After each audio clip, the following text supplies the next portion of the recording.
Bismillahirrahmanirrahim. Assalamualaikum warahmatullahi wabarakatuh.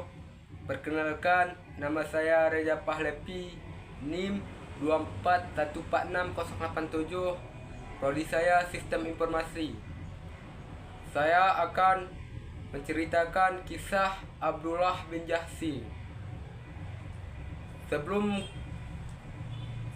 kita memasuki kisah Abdullah bin Jahsy, alangkah baiknya kita mengenal dulu siapa itu Abdullah bin Jahsy. Pengenalan singkat tentang Abdullah bin Jahsy. Abdullah bin Jahsy sudah mengagumi sosok Nabi Muhammad SAW sebelum masa kenabiannya. Lahir dan besar di permukiman sekitaran Ka'bah Mekah pada 40 sebelum Hijriah dan wafat di Madinah 3 Hijriah atau 625 Masehi. Dia masih berkerabat dengan Nabi Muhammad SAW. Saudara perempuannya Zainab binti Jahsy kelak merupakan istri Nabi Muhammad SAW. Adapun ibunya yakni Aminah binti Abdul Muthalib merupakan saudara kandung kakek Nabi Muhammad SAW. Abdullah bin Jahsy orang pertama yang mengibarkan panji Islam. Karena itu, dia menjadi orang pertama yang dipanggil gelar Amirul Mukminin.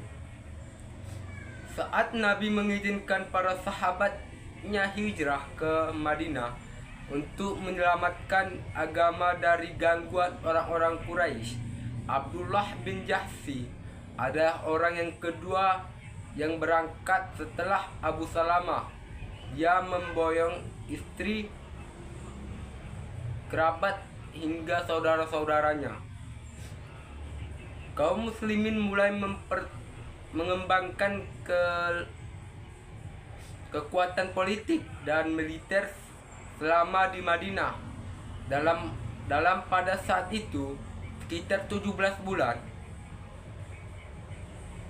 sesudah hijrah, Rasulullah SAW mengumpulkan 8 orang muhajirin dengan pimpinan Abdullah bin Jahsy.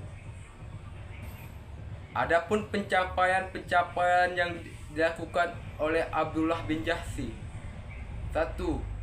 Salah satu pemeluk Islam pertama. 2. Pemimpin pasukan pertama Islam yang berhasil, yaitu ekspedisi Nakhlah. 3. Syahid dalam perang Uhud bersama paman Nabi, yaitu Hamzah bin Abdul Muthalib. 4. Saudara ipar Nabi Muhammad SAW. 5. Sepupu Nabi Muhammad SAW. Kisah Abdullah bin Jahsy.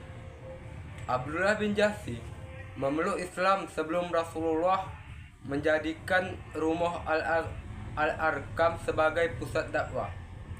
Karena itu, ia termasuk di antara sahabat yang pertama masuk Islam, as-sabiqunal awwalun. Ketika Rasulullah mengizinkan para sahabat untuk hijrah ke Madinah, Abdullah bin Jahsy tercatat sebagai orang kedua yang hijrah setelah Abu Salamah.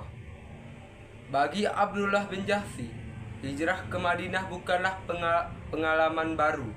Sebelumnya ia pernah hijrah ke Habasyah. Hanya saja kali ini ia bersama istri, anak-anak, dan keluarga terdekatnya.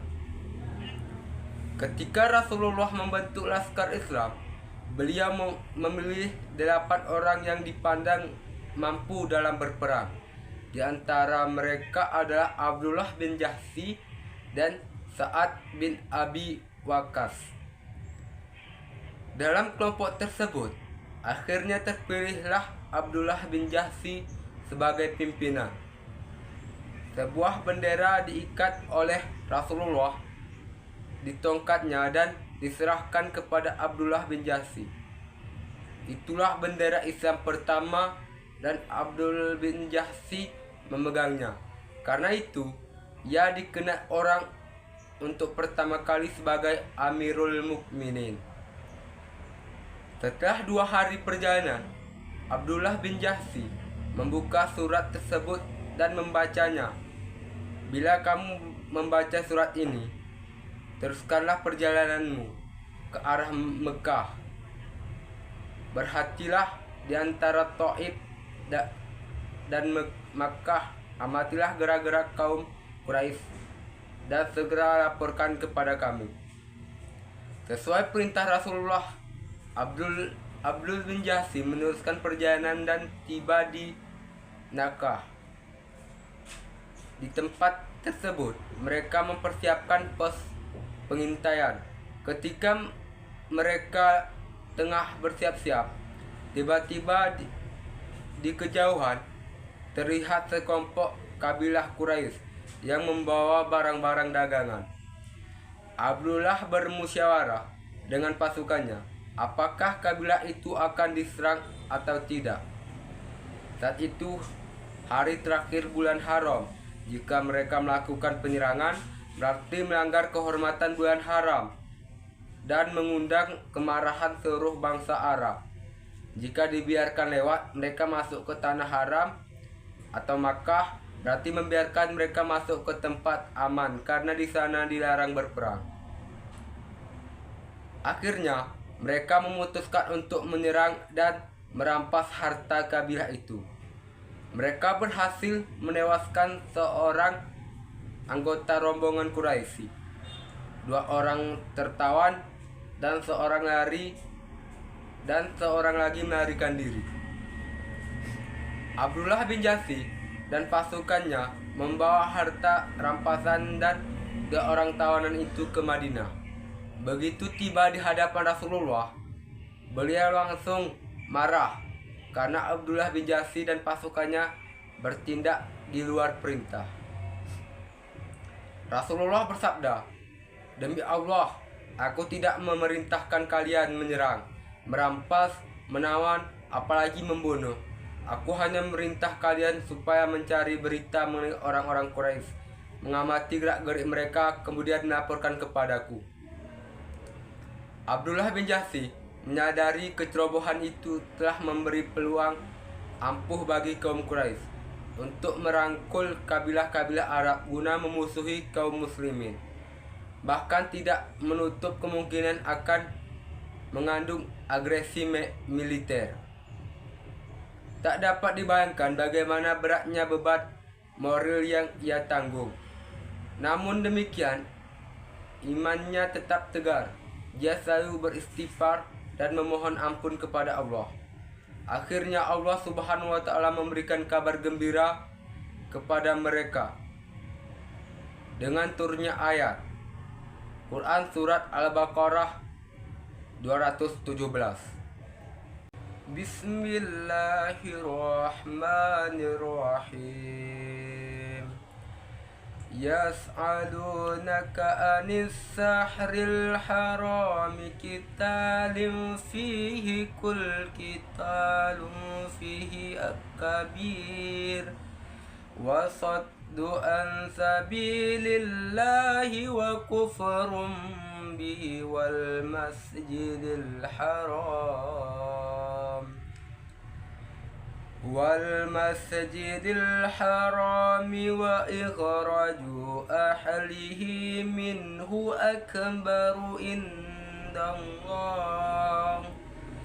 wal fitnatu akbaru minal qatli wa la yazaluna yuqatilunakum hatta yuruddukum an dinikum in istata'u wa may yartadid minkum an dinihi fayamut wa huwa kafirun fa ulaika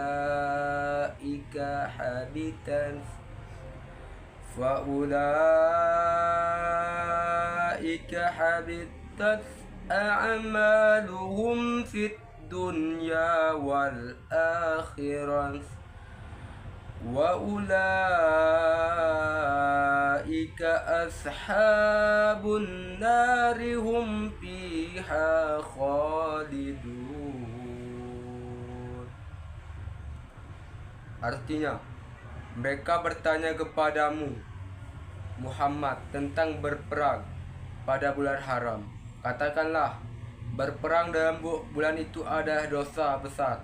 Namun menghalangi orang dari jalan Allah, ingkar kepadanya, menghalangi orang masuk Masjidil Haram, dan mengusir penduduk dari sekitarnya, lebih besar dosanya dalam pandangan Allah. Fitnah, permusyrikan, dan penindasan lebih kejam daripada pembunuhan. Mereka tidak akan berhenti memerangi kamu sampai kamu murtad keluar dari agamamu, jika mereka sanggup. Siapa di antara kamu yang murtad dari agamanya, lalu dia mati dalam kekafiran, sia-sialah amal mereka di dunia dan di akhirat. Mereka itulah penghuni neraka, mereka kekal di dalamnya. Setelah ayat tersebut, turunlah. Tenanglah hati Rasulullah. Harta rampasan itu disita untuk Baitul Mal dan kedua tawanan dimintai tebusan. Rasulullah setuju dengan apa yang telah dilakukan oleh Abdullah bin Jahsy dan pasukannya. Ketika terjadi perang Badar, Abdullah ikut berjuang bersama kaum muslimin. Dalam peperangan itu, ia cedera cukup parah.